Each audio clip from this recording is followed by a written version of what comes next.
तर नमस्कार मित्रांनो, आज आपण बघणार आहोत कॉन्स्टेबल मंजू या भागामध्ये काय घडलं आहे. त्या ठिकाणी सत्या व मंजू सर्वजण घरी येतात. घरी आल्यानंतर चित्रकार स्वयंपाक करत असतात. त्यानंतर चित्रकार म्हणतात, चला सर्व मिळून स्वयंपाक करूया.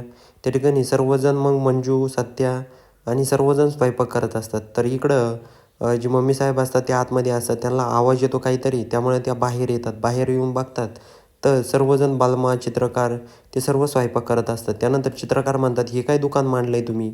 तर चित्रकार बोलतात, की तूच बोलली होती ना मंजूला स्वयंपाक कर, त्यामुळे आपण सर्व मिळून स्वयंपाक करत आहोत आम्ही. तर त्या ठिकाणी मम्मी साहेब म्हणतात, तुमचं चालू द्या, तुमचं काही पण, या नेबरटनीच पितवलं आहे माझ्या सर्व घराला.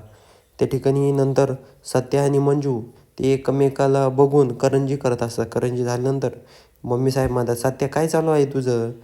त्यानंतर ही नेबरटच सर्वांना पितवती असं त्या ठिकाणी मम्मी साहेब बोलतात.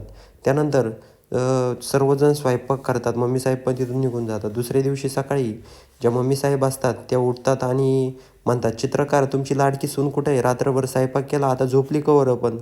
त्या ठिकाणी चित्रकार बोलतात, माया तू लई टेन्शन घेते, तू चल माझ्यासोबत, तुला दाखवतो माझी सून कुठं आहे. त्यानंतर जी मायाला चित्रकार बाहेर घेऊन येतात. बाहेर घेऊन आल्यानंतर जी मंजू असते ती वसुंधरा पूजन त्या ठिकाणी गाय वासराची पूजा करत असते.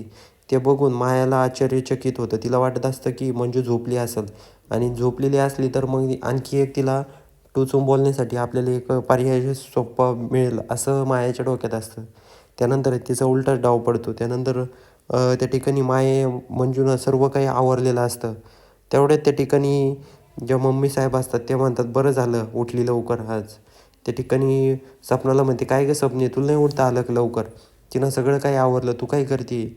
त्यानंतर सत्य येतो. सत्य आल्यानंतर सत्य बोलतो, वाघमारे खूप छान रांगोळी काढली आहे तुम्ही, मला खूप आवडली. तर मंजू म्हणते, थँक्यू सत्या. त्यानंतर वाघमारे म्हणतात, चला मला पण निघायचं आहे आता.